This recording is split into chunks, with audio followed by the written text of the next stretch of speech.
University, UMGC lets you earn up to 90 credits toward a bachelor's for prior learning, life, and work experience, or transfer up to 12 credits toward a master's. We offer affordable tuition and online and hybrid courses.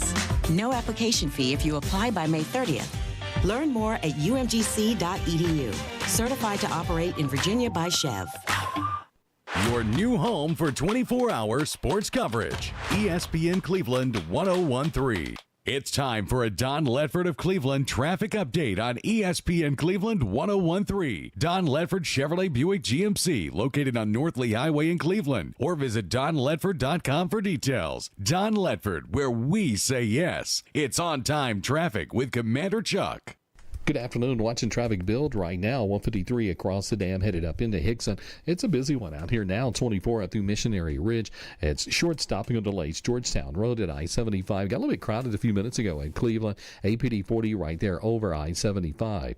Blackstone Grill is Chattanooga's new restaurant. It's now open. 3018 Cummings Highway in Lookout Valley. Have dinner with them tonight at Blackstone Grill. I'm Commander Chuck with your on-time traffic.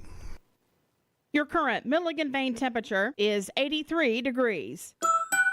Hardees is hiring. Join the STAR team. Flexible scheduling, daily pay, free meals, 20% family discount, plus paid vacation for part-time and full-time employees. Apply in-store or online at hardees.com today.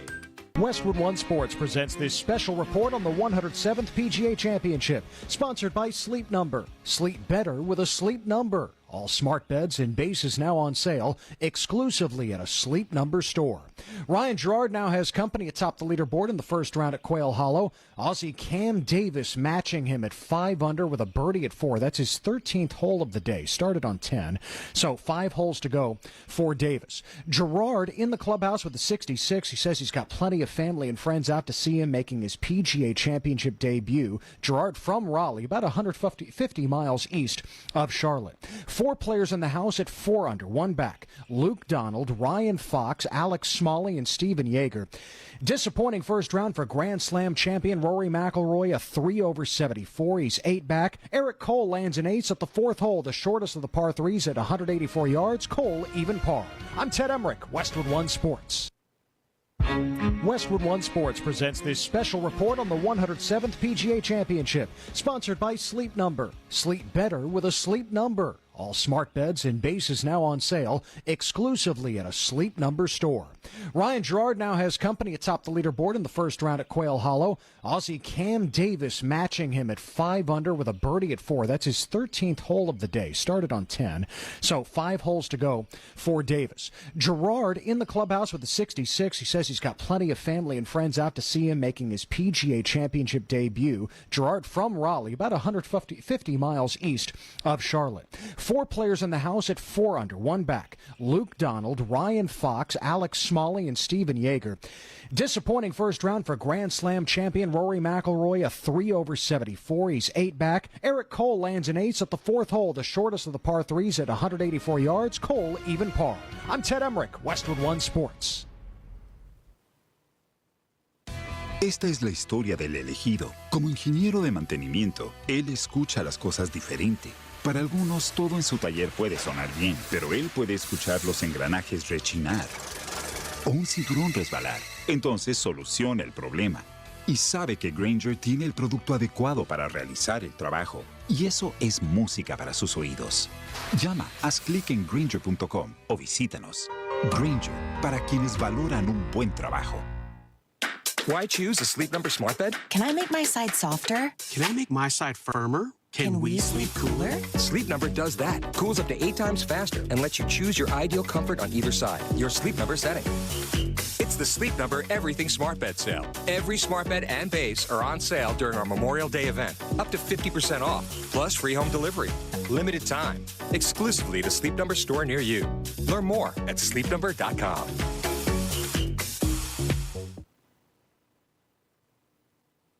Hey everyone, this is Neil Scott with United Structural Systems. We're proud to bring you this Masters Update. And don't forget, call USS, your local experts in foundation repair, waterproofing, and concrete lifting. Our number is 423-320-8883 or visit us online at ussTN.com. From the Kia of Cleveland Studios, this is ESPN Cleveland 1013, WCLE HD2 Cleveland, W267BI Cleveland, ESPN Cleveland 1013. The top of the hour is presented by Best Buy Metals, making the top of your house the best it can be. Visit bestbuymetalroofing.com.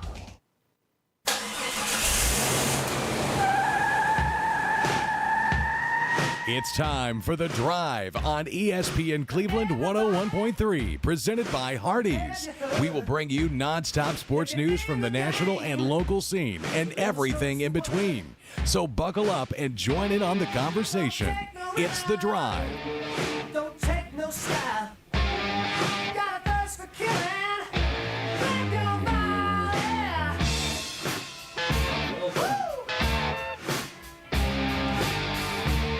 Welcome back to The Drive. Are you getting it? We're getting it. I can hear myself. I hear you. Hey, welcome back to The Drive. I'm Jacob Mason, joined by Andy Morris. Trying to run the board, but I'm going to figure it out here in just a second.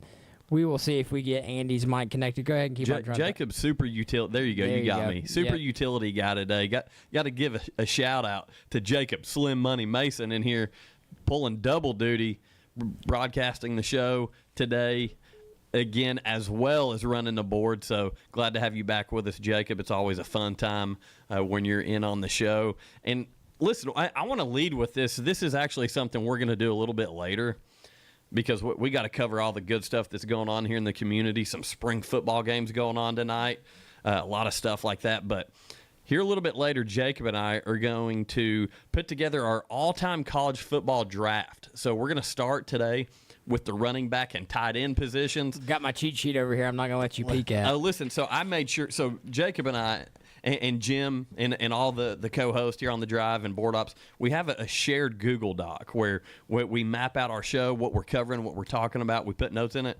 I made sure not to put any of my players on this sheet today because there's some guys that I'm actually really excited about this all-time college football draft, because I thought I knew who I was going with, and then I was like, wait a minute. And I'd remember somebody, and then I'd get on the Google machine and find some stuff and be like, oh, yeah, I forgot about that guy too. So really excited about some of the names we're going to be throwing out for this thing. Yeah, I think we might have a few of the same names, but I also think we're going to have a couple different ones. I don't know how many the same we will have, because as I dug into guys that were probably, and this is the thing, it is the all-time college football teams that we're putting together we're drafting. So NFL success means nothing. Yeah, it means absolutely nothing. I made, we didn't really talk about that, but I think we were both on the same wavelength that does not matter whatsoever. And today is probably one of my favorite days because I love these two positions. Same here. These are two of my favorite positions in all of football. Everybody loves to talk about quarterbacks. We get it. But when you talk about those big dudes up front that can catch the football and tight ends, and now it's kind of even morphed to, like, you see some receivers playing that position too, some bigger-bodied receivers. But I know you and I are both fans of some tight end-rich schools between the Georgia Bulldogs and the Notre Dame Fighting Irish. But as I dug in, I thought I had some guys in mind that I was rolling with, and I was like, wait a minute. Are we going one running back, or are we going to do two? Oh, we're going two. Okay, good. How many tight ends? Two. Okay, perfect. Two tight end set, two running back set. And so the thing that I kind of questioned was, are we going to do the same thing at receiver, or are we going to go 4 receivers? I think you have to at least do 3. It's such a deep position. Yeah. Let's do 3 then. We'll settle on 3 receivers when we get to that on the show tomorrow. Are we going to do 2 quarterbacks, starting and backup? Might as well. All right, let's do it. I'm excited. It's going to be fun. And so I started even diving into, like, the defensive side of the ball once I got thinking about this today. And I had some names popping up in my head that I probably haven't thought about since those guys played in college. Yeah, I mean, honestly, you know me, the defensive side might even be more fun, in my opinion, just because you know how much I love the defensive side of the ball and how much enjoyment I get out of watching people just bust face. Well, whenever Jim gets back on the show with us as well, I'm really curious to see, because he's got a couple decades on us, and he goes back a little bit further. And I had a conversation as I was thinking about this stuff today, and really it's all relative to what you witnessed. Yeah, like being a fan of college football. I'm not a lot older than you, but as a little kid, I can remember like watching stuff and my brother explaining stuff to me, like this guy's so and so, and he's best defensive player in the country. Things that I was like 4 years old, and I was like, yeah, okay, like, and I can remember that stuff. So I think it's all relative to those core memories, what you witnessed, and those things that stand out. Like obviously, like we could talk about some epic quarterbacks that played in the 70s and early 80s before our time that. Obviously we didn't witness them play, but it's just like I'm a huge Del Murphy fan. I didn't see a lot of Del Murphy baseball in my life, but I love Del Murphy. So yeah, and I'm not going to call myself a historian, but when I get bored, we appreciate the history of the games. Yeah, when I get bored, I will go back and watch like famous games, or I'll go back and watch like games that I wasn't a lot. So like we're 100 days out from college football, I believe, and so like during these dog days of summer, where like I'm itching for it. Like a lot of this stuff is relative in my memory, and I watched it firsthand, or I was there. But I'll go back and watch, like Herschel Walker games. I'll go back and watch some of those like Blue games. Like, to me, it's like getting to watch now. The definition isn't as great, but it's like getting to watch a game for the first time again. So like I will go back and a game a game you've never seen before. So it's funny that you brought that up, because this has been a few weeks ago, but we were talking about some football stuff, some Tennessee football stuff here on the drive, and I was like, man, we brought up the 98 season. Yeah, they looked good in those Adidas jerseys, didn't they? They sure did. We're going to cover that here in a little bit as well. But we're talking about the 98 season, and I was like, man, you know what game I really remember that stands out to me? And there were two of them. The Arkansas game where Clint Sterner, gets stepped on by the offensive lineman. They made the movie about him. Can't remember his name off the top of my head. Great human being, passed away way too soon. But stepped on his foot. Clint Sterner falls backward, puts the ball on the ground for Tennessee to ultimately win the football game. I went back and I watched that game, and the other one I went back and watched was the Tennessee-Syracuse game. You know who the quarterback was for Syracuse? No idea. Donovan McNabb. Wow. And that was a good Syracuse team, and it came down to the wire up there in the dome at Syracuse. So, I love going back and watching stuff like that. And, I know we've got some Tennessee fans listening as I'm talking about this stuff. I also went back and I watched the 1998 National Championship game. Tennessee, Florida State. Obviously, it's something Tennessee fans hold near and dear to their heart. As a Braves fan, I hold 95 and 21 close, just like you guys do. But the conversation arose like, listen, Heisman Trophy winner Chris Winkie didn't play in that game. Yeah. Their backup was hurt. They started their third string quarterback in that game. Florida State did, which still you play with what you got. But unless the college football committee decides that player was too good, so you don't get to get in. Get to do it anymore. Throwing some shade at Florida State today. But I hope my brother's listening. He's going to love that. But big Florida State guy. But yeah, so I love diving back in time and looking at some of this stuff and talking about it, especially as you said, as we get the itch and have that anticipation for college football season. Yeah, man. Me and you both know, like, college football is like probably the number 3 thing in my heart behind my wife's son, and then college football. Like I eat, sleep, breathe it. I love watching it. On any given Saturday, I've got 8 screens, with that YouTube TV pulled up, watching all the different games. It's what I love. I enjoy watching it. But I also am really excited for this because it made me do some research. It made me remember some people that I forgot about.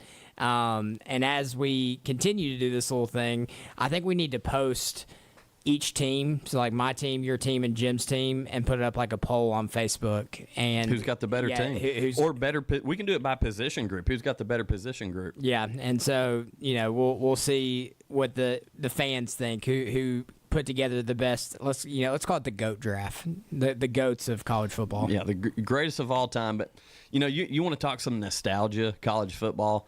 Like, I'm going to tell a story about me breaking the law. You want to hear about me breaking the law, Jacob? I'm ready. And I think the statute of limitations is, I'm clear on that. It's been long enough. But back in the day, before you could stream everything, everyone was hardwired to the cable.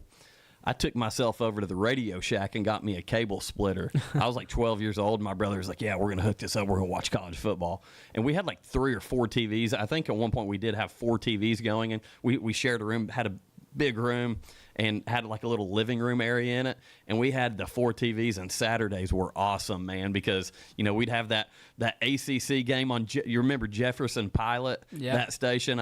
We'd watch like NC State and Wake Forest. Like, who really cares about that game? We just loved college football. And, man, I tell you what, those are some good memories. But, yeah, we would we bought the cable splitter from Radio Shack, hooked it up, had all the TVs running, and definitely we're probably breaking the law. I don't know if that's technically breaking the law or not, splitting cable. Well, we were paying for the cable. So. Well, nowadays you've got all these streaming services, online websites. I know sharing passwords with people. People have like little boxes that get cable from all over the world. Like you getting a cable splitter, I think, is the least of people's worries. Yeah, but it was so much fun, man. Just some good college football memories. And as we go through this draft, like, there are guys that didn't even go on to play in the NFL, or if they did, they had very short and limited careers. But as college football players, they were elite. They were good. And one guy, because I'm not going to pick him, I'm going to go ahead and throw him out there. And I've mentioned him on this show before because I was such a big fan of him. But Eric Crouch, guy was a phenomenal quarterback for Nebraska. Not a big guy, extremely fast. And, could run the option with that Tom Osborne Nebraska team. The guy was elite, man. He was so good. And, he played a couple years in the NFL at receiver. They moved him. Just didn't fit that style of play because he was small, but he was fast. He had good hands. Well, and then you can talk about, because I'm not going to take this guy either, but like Johnny Manziel, had one of the craziest couple seasons at Texas A&M. And in my opinion, his lack of NFL production was not from talent. It was just what he had going on in his life. He was partying too much. Yeah, and he admits it now. Yeah, and he wasn't studying his playbook and things that he should have done. That his talent was good enough at the college level, at the D1 level, that he could show up and play backyard football and be better than everybody. Yeah, and at the end of the day, it's really weird to think about this. And I think that's probably why I like college football so much, is because at the end of the day, some of these guys out there that are playing are going to go on to be accountants. They're going to go on to own car dealerships. They're going to go on to work just regular jobs. They're going to be average Joes just like the rest of us, with a really cool story and a really cool history. But I feel like that's what separates the NFL and college football, and that's why I like it so much, is everybody at the NFL, if you are playing in the NFL and you are starting in the NFL, you are in such an elite tier that it's unreal. I think I saw like the likelihood of an MLB player a high school MLB player making is like 0.005%. So like think about that on the football side as well. Like if you're playing in the NFL and you're starting in the NFL, everybody around you is so good. In college, you have lots of really good players. Like I think we can both identify people from T. Martin, like guys like that were really, really good, but that doesn't mean that they were the most elite athletes that later went on to do that. And then some of them had really, really, really good college careers, but then once they got around 11 other elite guys on the defensive side of the ball or 11 other elite guys on the offensive side of the ball, they blended in. Yeah, they just blended in and weren't as dominant as they once were. Well, you mentioning T. Martin, a guy wins a national title, in my opinion, doesn't get enough love and credit for what he did at the University of Tennessee. He followed up a legend in Peyton Manning, and everybody, listen, I love Peyton Manning. I'm not a Tennessee fan. But everybody just kind of overlooks T. Martin, and the guy won you a national championship. Yeah. Listen, I'm a big T. Martin fan, and you talk about him going on to the NFL. He had a long career in the NFL. He was a backup, and he got some starts due to injuries and things like that. But, and I mentioned this a few days ago on the show, but him and Ken Dorsey are guys that were elite college quarterbacks that were great backups in the NFL. Yeah, and I think a lot of the folklore around Peyton Manning is he not only had a really, really great college career, but then he also paired it up with one of the best NFL careers as a quarterback of all time. And the bloodline. That definitely had something to do with it. Look at Arch Manning.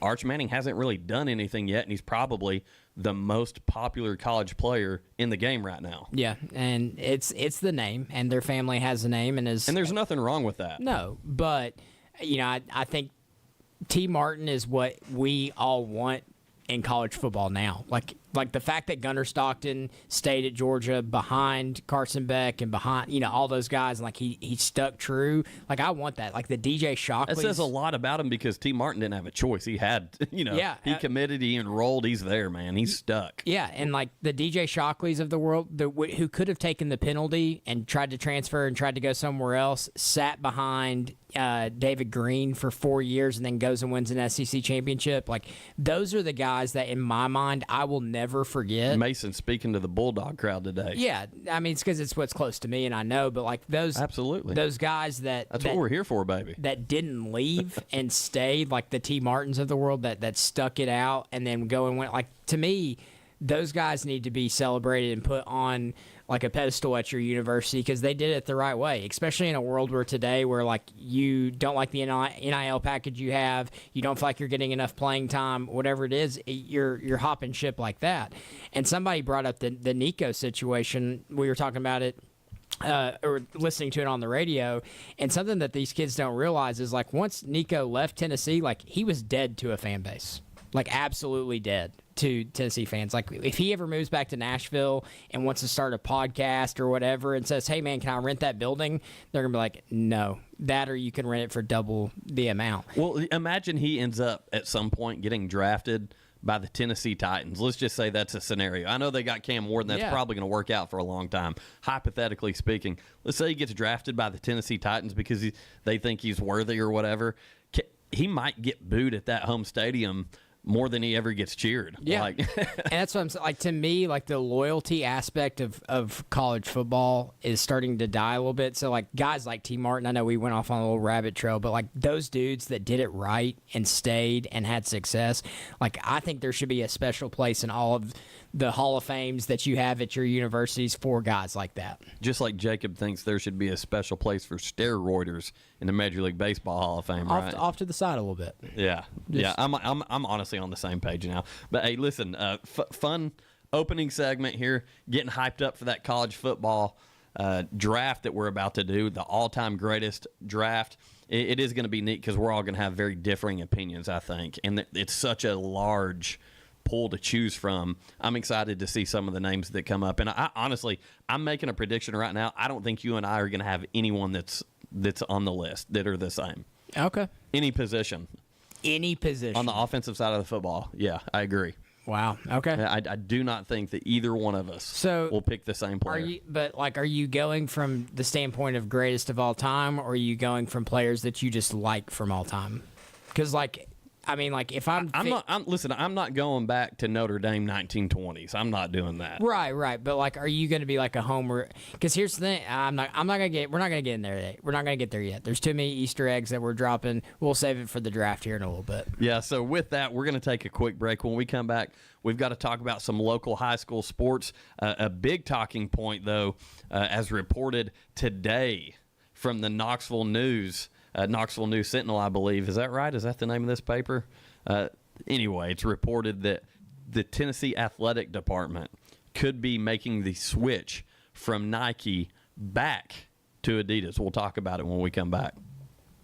The Drive will be back after a quick timeout. Stay tuned for more nonstop sports talk on The Drive, presented by Hardees. Some mornings call for a little extra comfort. Introducing Hardee's new home-style breakfast burritos with cheese, fluffy egg, crispy hash browns, breakfast sausage, bacon, and sliced ham in a warm tortilla served with a side of Texas Pete hot sauce. Home-style breakfast burritos, only at Hardee's. Goodness in the making. My Rewards members get a free blueberry biscuit or sausage biscuit when you order on the app. Limited time only. Exclusions may apply by time of day. See app for terms. Got an injury that just can't wait? There's no need to delay your care. Center for Sports Medicine and Orthopedics is excited to announce that our Urgent Ortho Walk-In Clinic is now available on Saturdays at the Gun Barrel Road location. Open from 8 to noon, we're here to treat sprains, strains, fractures, and more. No appointment needed. So skip the long ER wait and get specialized orthopedic care fast. Visit us this Saturday at Center for Sports Medicine and Orthopedics Urgent Ortho. We're the center for expert care right when you need it. Learn more at sportmed.com. Not all composite decking is the same. Enjoy life's beautiful moments on an equally beautiful composite deck. Envision's products feature deep, non-repeating grains and distinct colors throughout each pour, offering a truly unique appearance unlike anything else on the market. Learn more and find inspiration for your project at Cleveland Plywood. Cleveland Plywood Company, 2700 20th Street Northeast in Cleveland. Do your legs feel heavy, tired, or achy? Dr. James Gooden at Milligan Vein offers an office treatment that can make you look and feel better, and your procedure is covered by most insurance. Visit milliganvein.com or call Dr. Gooden today at 423-961-5682. Need a new shop, garage, or other unique space? Explore post-frame building kits from Best Buy Metals. Best Buy Metals kits utilize steel trusses for the ultimate in strength and durability. When you need it to last, call Best Buy Metals. Stop by or visit bestbuymetalroof.com for your custom structure. Come to Don Ledford GMC and save the whole month of May as they commemorate Memorial Day with tremendous savings for the entire month. You'll get tremendous discounts and factory rebates on their entire inventory of GMC professional-grade pickups and SUVs. Listen to this great purchase deal. Buy stock number 250586.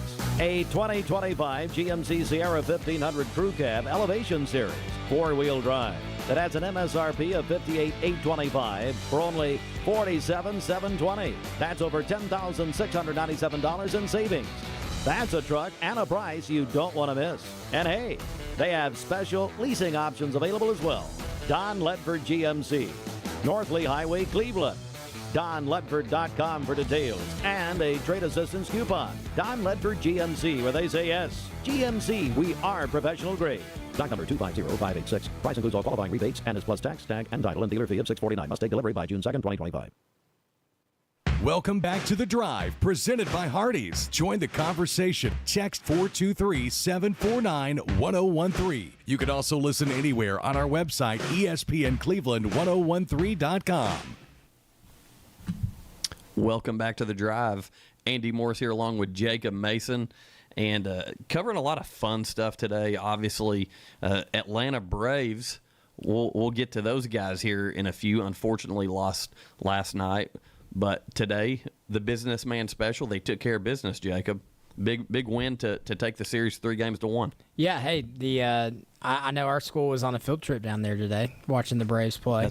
That's a good game to go to. Yeah, they were left early this morning. Switching it up, going to a day game. I know they used to take that field trip to an evening game. Do you remember when me and you went and it rained and we were there till like 11:30? Me and you had just started it was like the start of our broship. Yeah, and listen, I brought Maddox with me on that trip, and we sat there under that stairwell for hours waiting on that game to start. And it was funny because we just went to the Dodgers series, and I brought that up to him because we were walking by right there, and I said, hey, you remember when we sat there forever? God, that was terrible. Rain delays are the absolute worst. And because it rained and there wasn't a whole lot of people there, me and you seat hopped for like a couple innings. We tried out. It was a fairly new location, so the ballpark was fairly new, I believe. And back when it was SunTrust Park. Yeah, we were hopping around to different spots to kind of get different views. It was really neat. So it was kind of like it was the start of mine and yours friendship, really.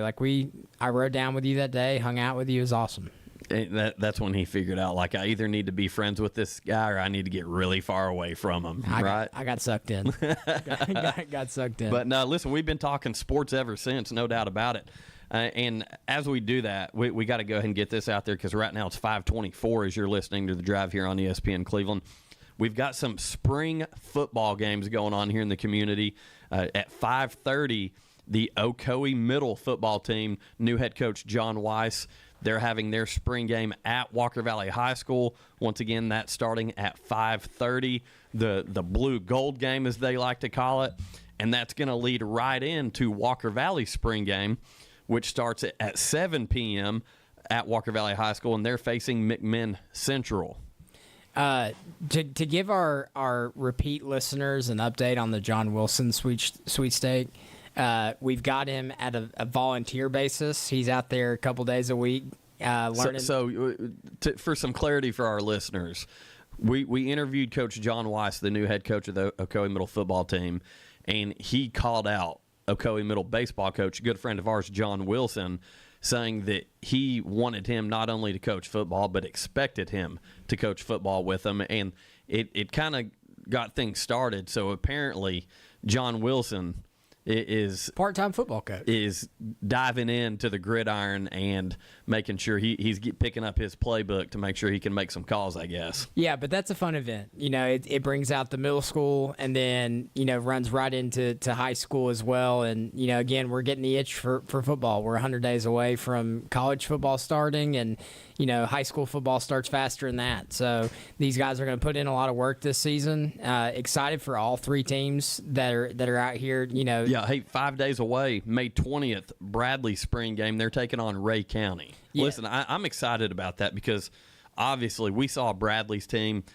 Coach Floyd started out with a young group of guys, had some very unfortunate injuries. Obviously, Cash Bandy, quarterback, going down very early in the season for them, and it changed the whole dynamic of their season. But as the season went on, we saw them. We witnessed them get better and better week after week, young guys stepping up into big roles, and they've had some guys come over to join the team that are going to help out quite a bit as we get closer to high school football season. We're going to talk a lot more about that, but not only are they going to be a lot better this year, we know Coach Floyd does a good job with that football program, but they're playing a tough Ray County team. Our friend Coach Harvey over there, that's going to be a good spring matchup, and I anticipate some fiery play during that spring game. So does that mean they're not playing in the regular season?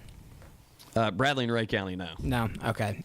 Because that to me, Ray County is always a hard nose, but you bring Harvey on board, you know what you're going to get there. But Coach Floyd, I know it wasn't the season that they wanted last year, but every week I just became more and more and more impressed. And then we talked about it last year, probably early on the show, but we also talked about it on our broadcast covering Walker Valley. The little Cook brother, getting all that experience as a freshman, it's going to pay dividends in the future, in my opinion. So they've got a lot going for them. And then, I know that they're not normally a wing T type program. I know they threw it around a little bit. They shifted to it last year. But now you have that in your tool belt. Like that's something that's dangerous is what that is. It's scary. Like a team that has a bunch of kids. First of all, I love the wing T. I have mixed feelings about it. I love it. I think you have to have the personnel to run it. But having the ability to be on the goal line or need 3 or 4 yards and shift into that kind of package and be at, I love it. I think that's really neat for them. That's one thing, though, like you talk about that, and I know we're going down another rabbit trail here, as you alluded to earlier, but with the wing T, I feel like we've shifted from where the I form, the wing T, the veer, that was kind of the norm, and then you had to have the personnel to be able to run the spread. You had to have receivers that can catch the ball. I feel like everybody's got kids that can catch the ball now. It's something that's practiced a lot more, that's worked on a lot more, hand-eye coordination. I'm going to be honest, some of the older generation might laugh at me when I say this, and I'm usually a tweener on these kind of things. I think video games have been huge for these kids, hand-eye coordination. And so you're seeing a lot more middle school kids that can catch the football. Listen, I was a middle school quarterback, and I threw the ball 3 or 4 times a game because we ran the ball so much. Same. And we'd have 1 or 2 kids that could catch the football, and you had 2 receivers, and those were your only 2 receivers. The game has changed so much at the youth, middle school, high school level, and it's because of trends that have happened in college football. Yeah, I mean, you go back to my days at Cleveland Middle School, my 3 quarterbacks that were 8th grade, 7th grade, and 6th grade were Houston Yates, goes on to play at, not Houston, Houston Yates goes on to play at Walker Valley, Chad Wojtek goes on to play at Pitt, and then Bryce Copeland, who was a turnaround for Bradley High School. We hardly ever threw the football, and it's because kids couldn't catch the ball. They had, all 3 of them had stud arms. All Jacob's teammates that were receivers are calling ESPN Cleveland right now, 423-749-1013. I'll give a shout out. BJ Davis has the best hands that I've ever seen in my entire life. You threw it within a 10-foot radius of that kid, he was catching it. But you had all that talent, and kids back then had to develop a little bit later on in life. Now, I agree. You have kids that can catch the ball all the time.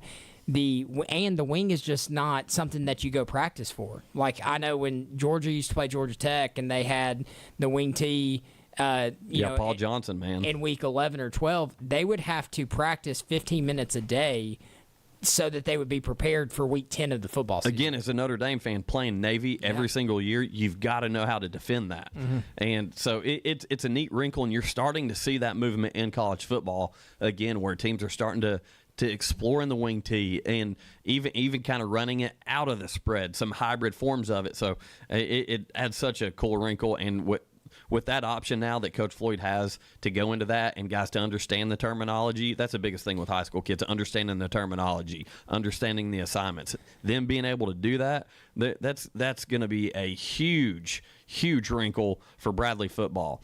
To talk about Cleveland football a little bit, we know new head coach Chris Brown, just fresh off of getting that job. Their spring looks a little bit different than everybody else's. Right now, they're learning his playbook. And I was able to talk with athletic director Al Morris about what's going on over there at Cleveland for spring. Those guys are working, putting in the time right now, not even in pads, I believe.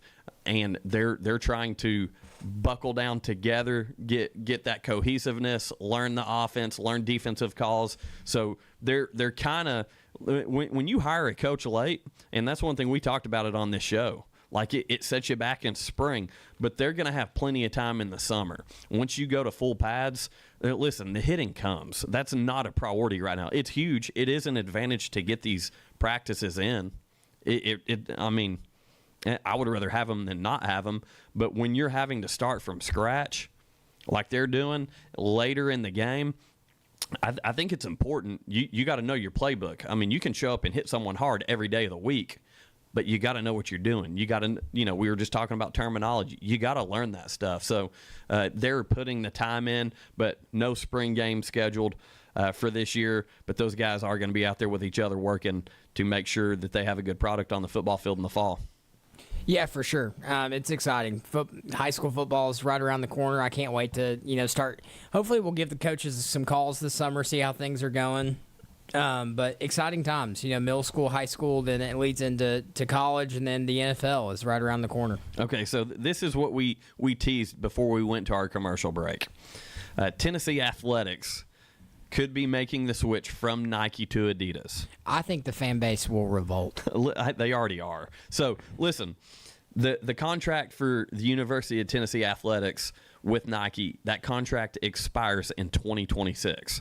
Now, they could extend it, or they could basically become a free agent school and say, hey, who's going to give us the best deal?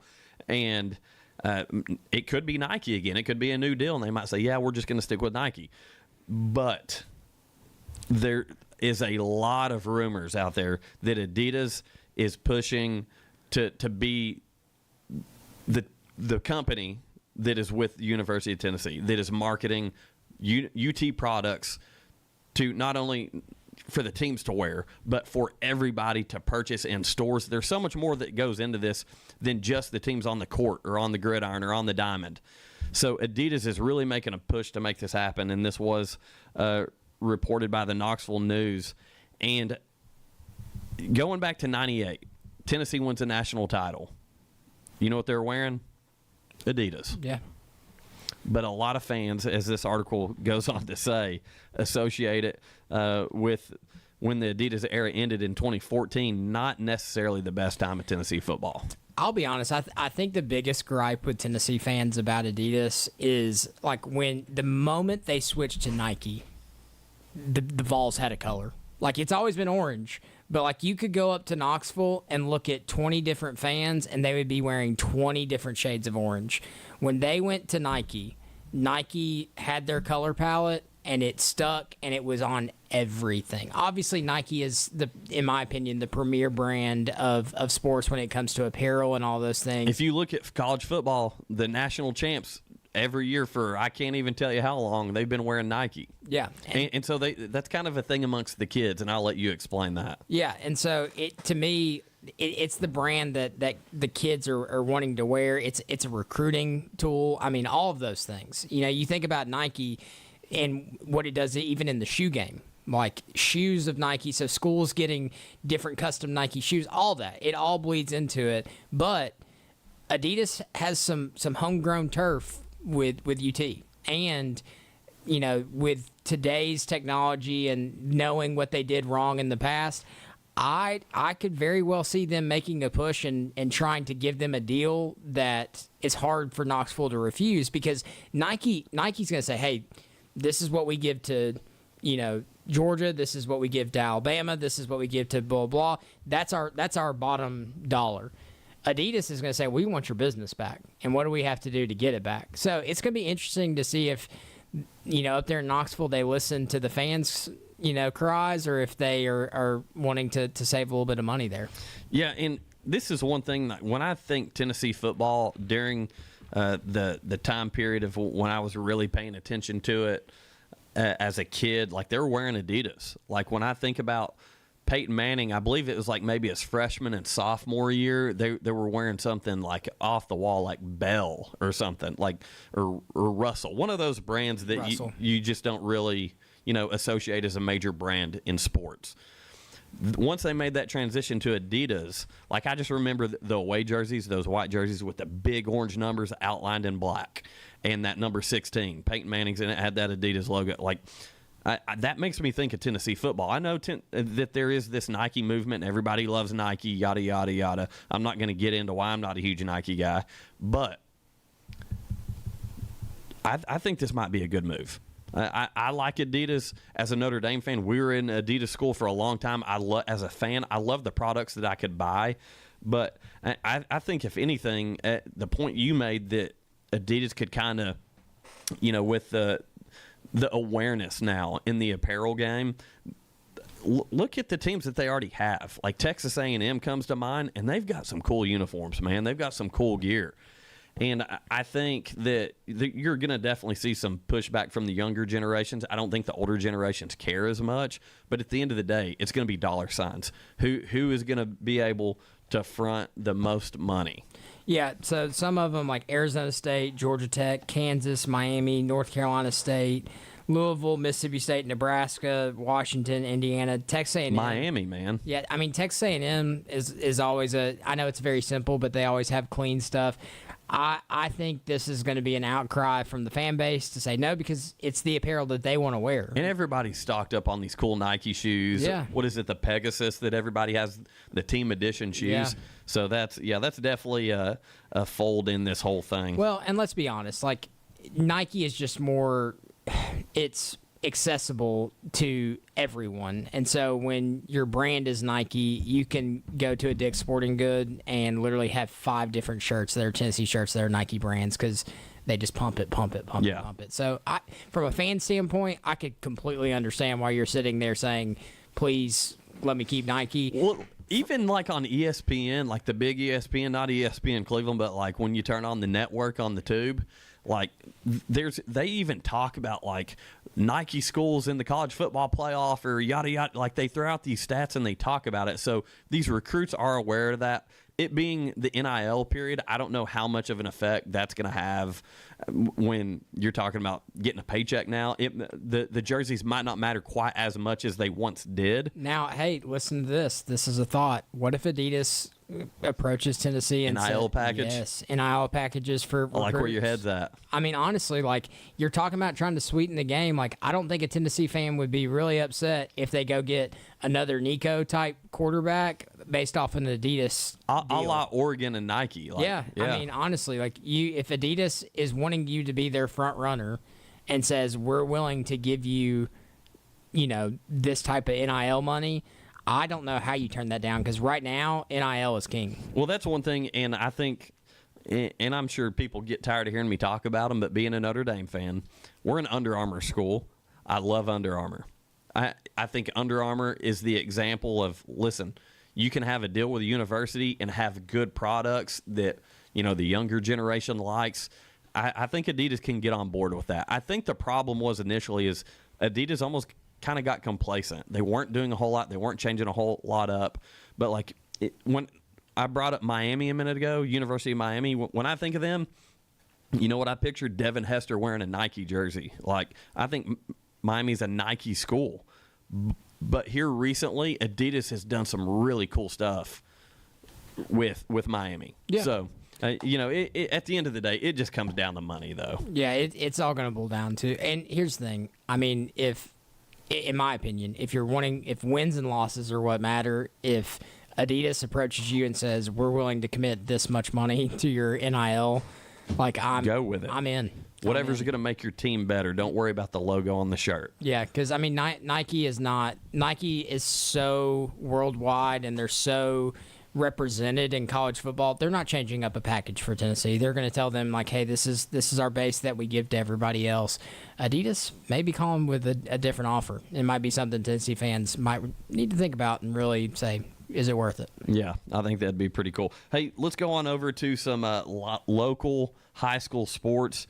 Obviously, listen, we know the Feisty Philly softball team up at Walker Valley has had a good run of it here lately. They're 31-8. They beat East Hamilton 1-0 last night to win the Region 3 4A championship down at Frost Stadium in Chattanooga. And Ryan Boogs Presswood, the UTEP commit, had 9 strikeouts in that game. So big win as they advance on to the sectional coming up soon, and that's going to be against Oakland. Yeah, sorry. I'm not the best multitasker. I'm trying to find who they're playing. They're playing Murfreesboro, Oakland in the sectionals on Friday at 6 p.m. So big deal locally for high school softball. Going on high school baseball once again.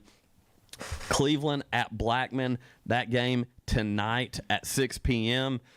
Game 1 of that 3-game series. They'll also play Friday at 1, and if necessary, Saturday at 1. All those games at Blackman High School up in Murfreesboro.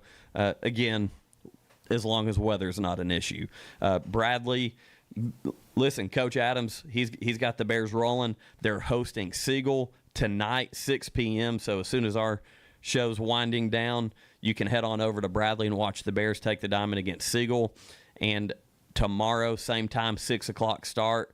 And if necessary, a noon start for Game 3 on Saturday. So hopefully that, as I said before, all this weather that we've had, hopefully it's clearing out of the way. Yeah, for sure. Excited for all of our local teams. I did some research on Siegel and Blackman. Siegel in season swept Blackman, and then Blackman in all of their postseason play beat Siegel. So, they're both 29, 28 wins, 9 and 13 losses. Really good teams. I will say this: Siegel pulled up on the bus to Larry Carpenter Stadium today to get some warm up in. I was walking on the outside, didn't see their bus yet, and I thought, man, I thought Lee was done. They're out there, got some guys hitting. And then I walked up. There's some pretty big boys that got off that bus that are in there in the cages hitting and out in the field. So I'm excited for some really good baseball matchups and softball coming up here in the near future. Hey, real quick, we got to let you know that you need to discover your new favorite sweet treat. You know where I'm going with this, Jacob. The Mayfield Dairy Ice Cream Bar, now available in 4 delicious flavors: chocolate chip cookie dough, chocolate fudge brownie, caramel waffle cone, and cherry fudge chunk. Learn more at MayfieldDairy.com. And as we're talking Mayfield, got to talk Atlanta Braves. Last night, things didn't go our way, but some big news coming out of Braves camp. Ronald Acuna Jr. homered in his 3rd at bat down in the Florida Rookie League on Tuesday and made the trip up for the game last night. And the good news is that he met with manager Brian Snitker at the ballpark early yesterday. He apologized and asked for forgiveness. This is per Ronald Acuna. Saw this in his interview. He apologized to Snit, asked for forgiveness regarding his now deleted comments made on X back during the Jared Kelnick situation of not running out what he thought was a home run ball. And so that's good that they were able to kind of bury the hatchet there. And he later on, after that meeting, address the team, apologize to them for being a distraction. So that's a good leadership move by Ronald Acuna. Yeah, for sure. And good to get it cleared up before you get back up there into the clubhouse full time. Don't want anything over our heads, going into this next step. Because I feel like we've talked about it on the show multiple times that the Braves are a shot in the arm away from just taking off, in my opinion. I think those 2 shots in the arm could be Ronald Acuna and Spencer Strider. So excited that he is making his rehab starts and getting ready. He's going to Gwinnett next, right? Yeah, I believe he's in the lineup for Gwinnett tonight. Yeah, I believe so too. Yeah, excited to see that. Spencer Strider update, threw off the mound at Truist Park at a simulated game. His fastball was sitting around 94, 95. The Braves felt like he looked great. So these are guys who are going to be added to this roster, within a week or two, and I'm excited for that because that's going to, hopefully get the Braves a little spark, some guys coming in to get things going. Unfortunately, last night they lost to the Nats 5-4 after blowing a 4-1 lead in the 7th and 8th inning. Aaron Bummer and Iniel De Los Santos, each 2 runs given. So bullpen still an issue. Got to get that figured out. Solid performance, though, from your starter, Bryce Elder. Went 6 innings, 5 hits, 1 run, 1 walk, and 3 strikeouts. Bright spot, Drake Baldwin came in late. Another hit. Surprise, surprise, right? I know. It's really hard for me to keep him out of the lineup at this point. Like, every opportunity he's given us, he's come out and performed. It's a weird spot for the Braves to be in. Sean Murphy or Drake Baldwin. That's the thing about catchers. There's only one of them, Yeah, and so the Braves did have a businessman special today. We're going to get to that in just a second. But last night's game, Marcell Ozuna also still hitting the baseball good, had 2 RBIs on a double. And Raciel Iglesias, fortunately, was able to rest last night. So unfortunately, Braves dipping back under 500. But the good news is, you know what it is? They're back to 500. They're back at 500 because today the Bravos won 5-2 over the Nationals, putting them back at 500, sitting at 22-22. So big deal there for Atlanta and the Braves. And I've not even really had an opportunity to dive into the box score yet, but A.J. Smith-Shawver did get the win for the Braves today. Looking up his line as we speak right now. He's another guy that, man, talk about someone who has been great for this rotation. And big news, Raciel Iglesias got the save. So I'm glad it wasn't a 1-run win. 1-5-2. I know. It's good to put a buffer there for. It seems like we've been in those dog fights for the last couple, so it's good to get a definitive win. Yeah. Also, there's been some moves made, it looks like, and the Braves did option Bryce Elder to Gwinnett. So, and they also put Ronald Acuna Jr. On the rehab assignment to Gwinnett. They did that today. Actually, that was activated last night. So curious to see. And it does look like Eddie Rosario did clear waivers and has been outrighted to Gwinnett. So he is down there in Gwinnett. But, yeah, so kind of curious what the Braves are going to do with Bryce Elder going down to Gwinnett. Yeah. What does that mean? I don't know.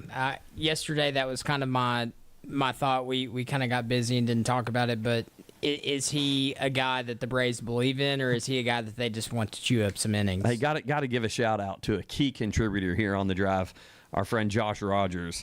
He has an opinion, and I'm glad he said it because I've talked about it a lot. I wanted to pump the brakes before I went there again.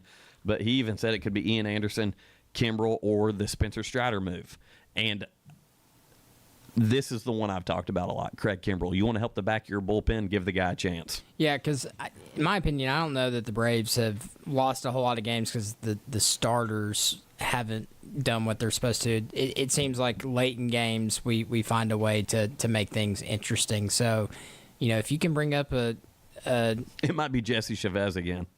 Hey, the ultimate double agent. I'm love that guy. Me too. So, hey, with that, we're going to go ahead and take a break. When we come back, it's going to be our college football all-time greatest draft. We're going to kick things off with the running back and tight end positions. Next segment when we come back here on The Drive. The Drive will be back after a quick timeout. Stay tuned for more nonstop sports talk on The Drive, presented by Hardees. You can't run, you can't hide, but you can drive. Drive away from your credit challenges today at Kia Cleveland on South Lee Highway. This is John Davis at Kia Cleveland announcing our credit forgiveness event. Our lenders will forgive your credit sins and your misdeeds and say yes to you and yes to financing your dream car. Plus, we'll take any trade in any condition and give you $7,000 over Kelley Blue Book fair value toward the purchase of any new Kia Sorento EX in our huge inventory. That's right, $7,000 more than your trade is worth. Don't forget it. I'll beat any deal from anywhere in Georgia Georgia, Tennessee, or Alabama. Drive away from your credit challenges today and come see me, John Davis, during our credit forgiveness event at Kia Cleveland on South Lee Highway in beautiful Cleveland, Tennessee, where getting approved is as easy as 1, 2, 3. Looking for the dealer who's gonna give you more. Kia of Cleveland Superstore. Subject to lender approval. Offers don't combine. Expires month end. KiaofCleveland.com. Do you and your spouse always agree when it comes to financial decisions? If you're like me and my husband, or most couples, you might have a difference of opinion quite often. And that's why we offer financial counseling for couples. You can reach out to us 423-315-1441 or at allonplanning.com, ALLON planning.com, and claim your consultation with us today. Investment advisory services offered through Foundations Investment Advisors, LLC, an SEC registered investment advisor.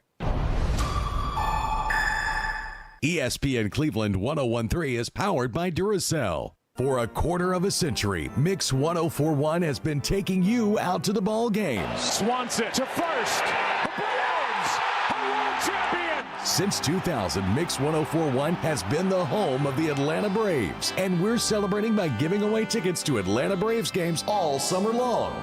Listen for your chance to call or text to qualify. You can also register at the Mix socials on Facebook and Instagram. Braves 25 is presented by Cleveland Ford. Honest people, honest deals. Have you seen what happens when a weed eater gets too close to vinyl siding? Ouch! Choose steel siding from Best Buy Metals, available in board and batten and lap siding options. Permanent siding from Best Buy Metals is custom manufactured to the half-inch for a perfect fit. Stop by a showroom or go to bestbuymetalroof.com to learn how you can protect your structure. Checking the Cash is your one-stop money shop and has been helping customers with cash solutions since 1993. If you're short on cash and need a little help to overcome a financial hurdle, we're here for you.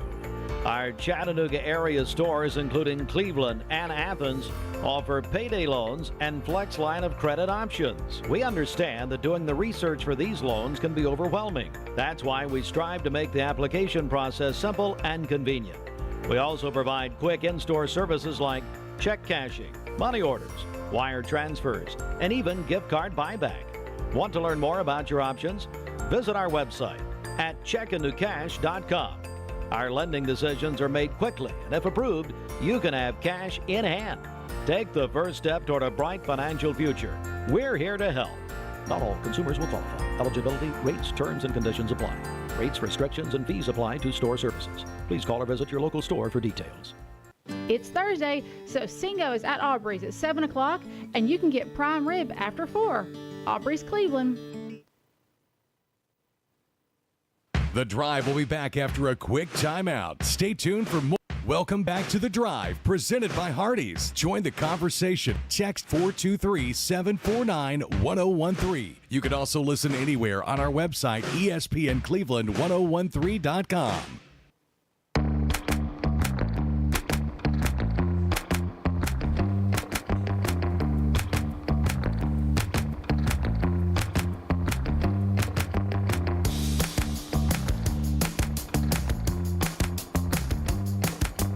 Welcome back to The Drive. Andy Morris here along with Jacob Mason. Glad to have you with us here on ESPN Cleveland 101.3 and also streaming on Facebook, Mix TV, on YouTube. So excited to have our listening audience with us. And hey, please share our show with somebody on the social medias. Tell a friend and jump in on some conversation with us once again, especially as we're doing these all-time college football teams that we're getting ready to go into. You can text us 423-749-1013 on the volunteer Ridapest text line. All right, so Jacob, we're going to go ahead and get this thing going. We're starting with tight end and running backs on today's show.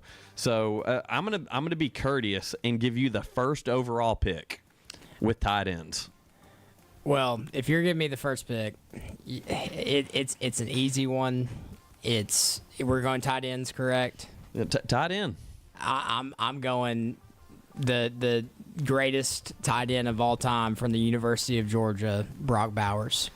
Two-time Mackey Award winner. All time, huh? All time. Two-time Mackey Award winner, the only one to do it. I don't even think he was the best tight end in the country his junior year. Should have been a three-time winner. 2,538 yards, 175 receptions, 26 touchdowns, 2 national champions. He is by far, you can argue with a wall, he's the greatest college football tight end of all time. Man, listen, so that's a bold pick. I mean, listen, he was in my category of who I'm choosing from. There's no doubt about it. But that's bold. No, take my bias out of it. He's the only two-time Mackey Award winner, which is for the country's best tight end, and he should have won it 3 times. He should have won it 3 times. I argue with the wall. The Kyle Pitts lovers out there, you can argue. Nah, with I'm the not wall arguing too, for Kyle Pitts. You know who I'm arguing for. He is the greatest college football tight end of all time. Yeah, I would like to line up. So his junior year, Michael Mayer's senior year, I'd like to line their stats up beside each other and look, because Michael Mayer was phenomenal. That's fine. But Brock Bowers fought through injuries, all kinds of stuff. He in my opinion, he's injury prone? No, I mean, go look at him. He just had the best rookie NFL tight end career of all time too. I'm getting you fired up, and that was my goal. So I'm proud of myself. This was an easy one for pick one for me if we're starting with tight ends. Okay, so my number one pick at tight end, I think I'm about to make a lot of people happy with this pick. But I got to go with the guy. And you try not to worry or look at their pro careers because it shouldn't matter in this game. But this guy went on to have a great pro career because he was so good. And a Tennessee native, played at the University of Tennessee from 2000 to 2002, Jason Witten. Jason Witten was, you look at his Cowboys career, solid, but, he was a All-American at Tennessee.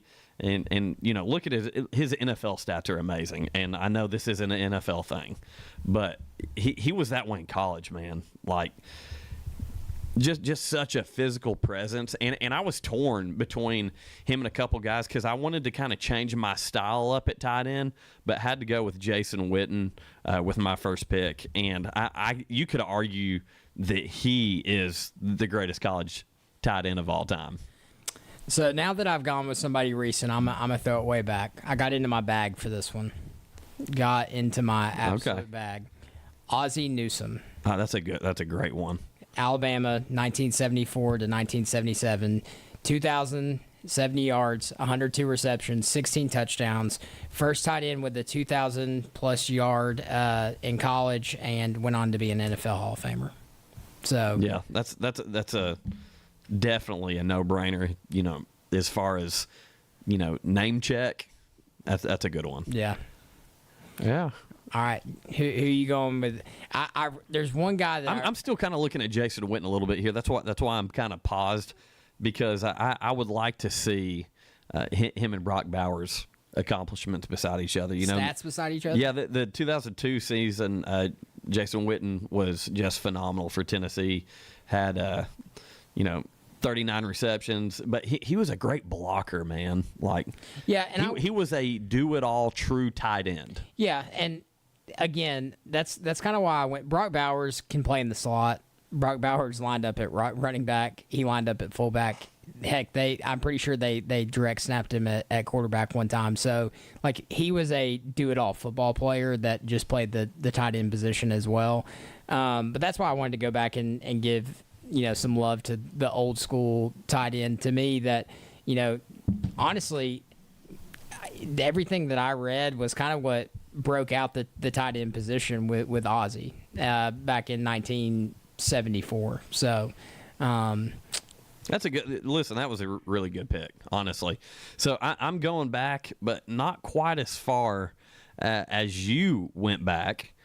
But so my second tight end, and this guy was an absolute just mean monster of a dude that was probably a better pass catcher than anything, but he would put anybody on their backside too. And I'm, of course, talking about the University of Miami's Jeremy Shockey. Yeah. Listen, talk about a guy that, I enjoyed watching play. God, just, arm sleeve tattoo as a college kid, which at the time was kind of, uncommon. And the physical guy, man, looking at his college stats, just unbelievable. Do you know who my honorable mention on this list is? And I really wanted to take him, but I couldn't put Brock Bowers on the same side of the line as him. Who you got? Rob Gronkowski.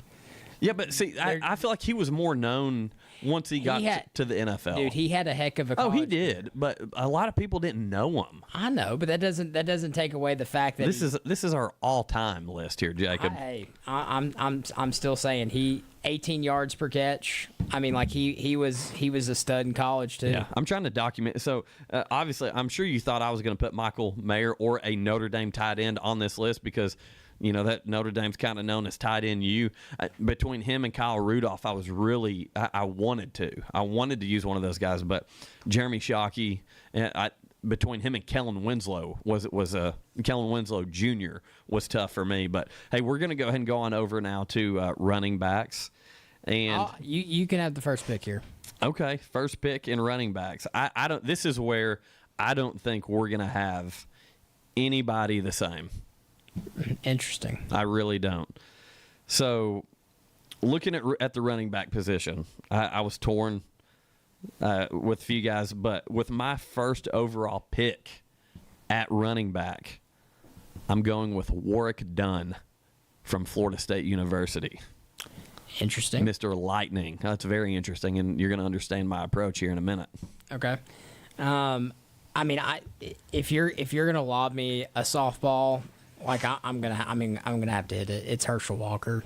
I know it seems biased, but like I really genuinely thought that when we got hopped on the show today that you were going to try to take him 1-1. No, not at all. I'm taking Herschel Walker, and 3-time All-American, national championship, SEC Player of the Year.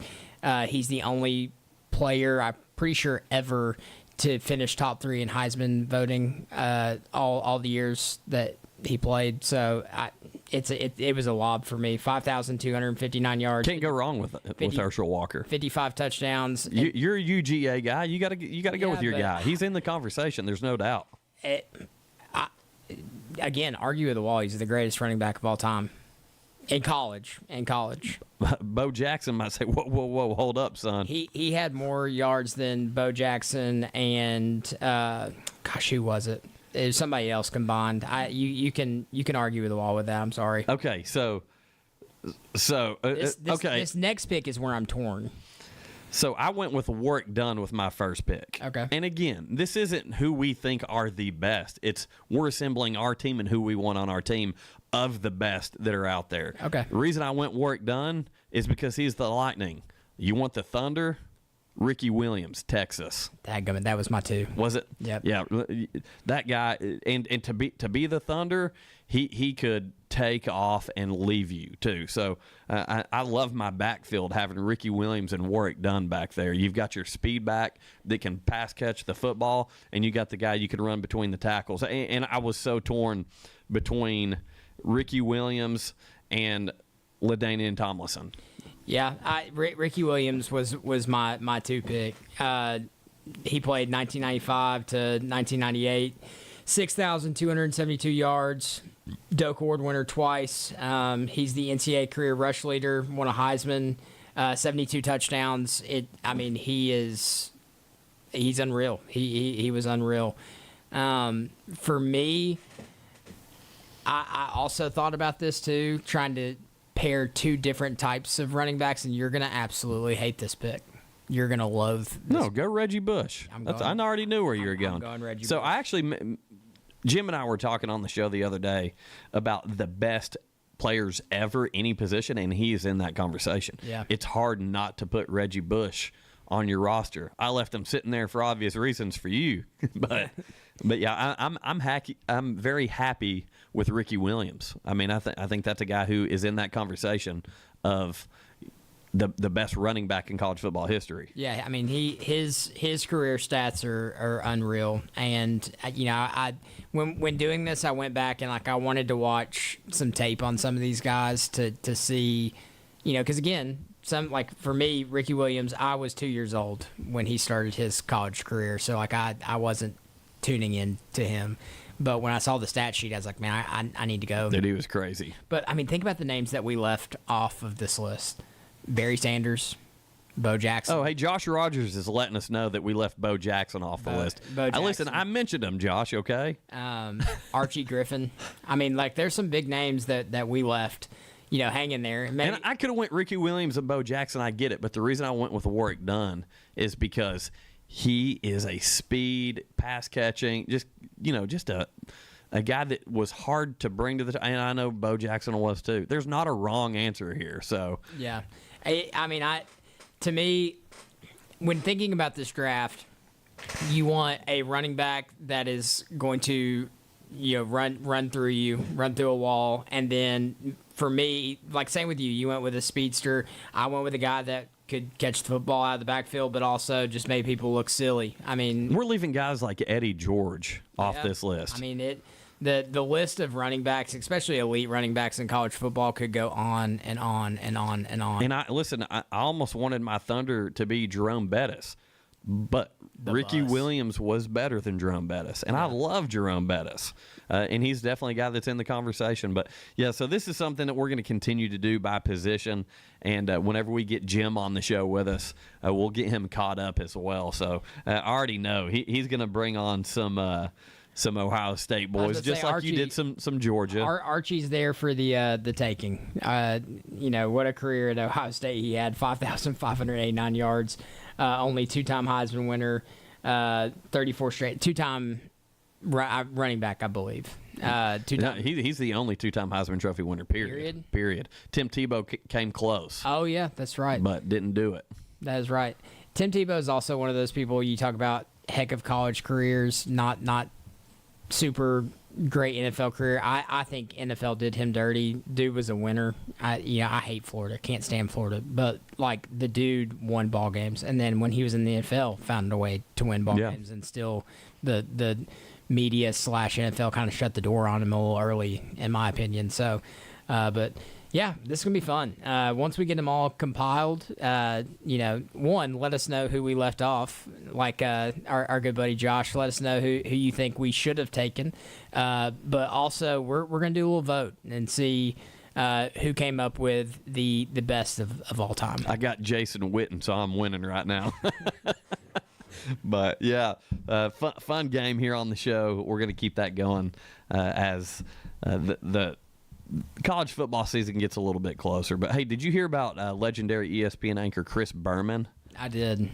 Pretty cool. Extended contract through 2029, which will make him the first ESPN employee to celebrate 50 years at the network. Wow. And, just epic calls from him. And, I can go back and think about home run derbies that he called the epic, back, gone from Chris Berman. And then, of course, his NFL calls as the guys would just be getting lit up by defenders but keeping their feet. He'd throw out the stumbling, bumbling all the way to the end zone. So Chris Berman going to reach 50 years with ESPN coming up soon. So definitely pretty cool to see that. Yeah, for sure. Just to give us a little update before we get out of the studio, the games at Bradley have started.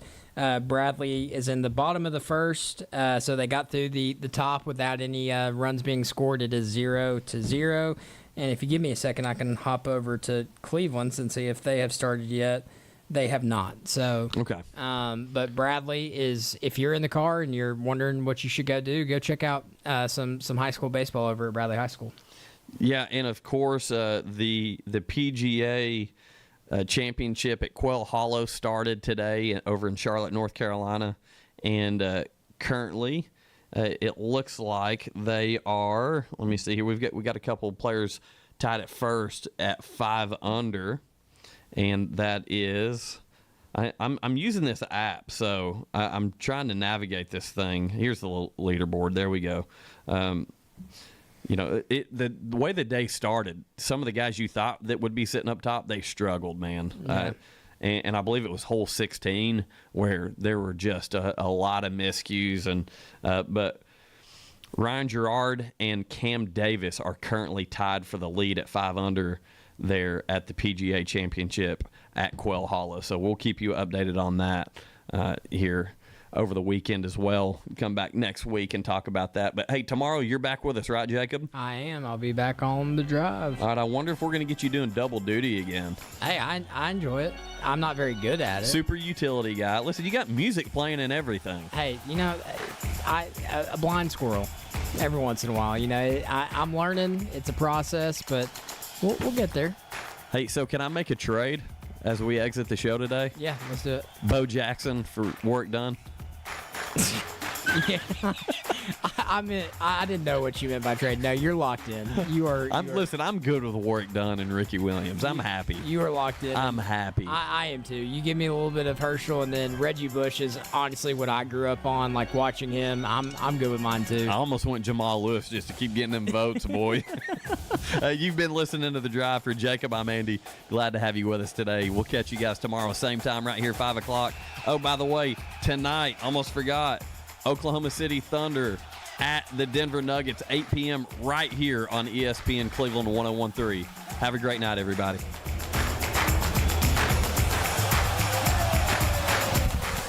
It's time for a Don Ledford of Cleveland traffic update on ESPN Cleveland 101.3. Don Ledford Chevrolet Buick GMC, located on North Lee Highway in Cleveland. Or visit donledford.com for details. Don Ledford, where we say yes. It's on-time traffic with Commander Chuck. Good afternoon. Watching traffic increase even more over here at Shallowford, right over the interstate. Still trying to clean up a couple of wrecks we had earlier out here. It's been a busy one today out here on 24, trying to get through our city, through Moccasin Bend, headed out towards that I-59 split. Short stopping on delays, East Brainerd right at Graysville Road. Rick's Lock and Key, Chattanooga's leading locksmith since 1973. If you need them, call Rick's Lock and Key 24 hours a day at 892-1700. I'm Commander Chuck with your on-time traffic. From the Alon Planning Partners Weather Center, here's your forecast on ESPN Cleveland 101.3. Visit them online at alonplanning.com or give them a call at 423-315-1441. A few spotty showers this evening, but overall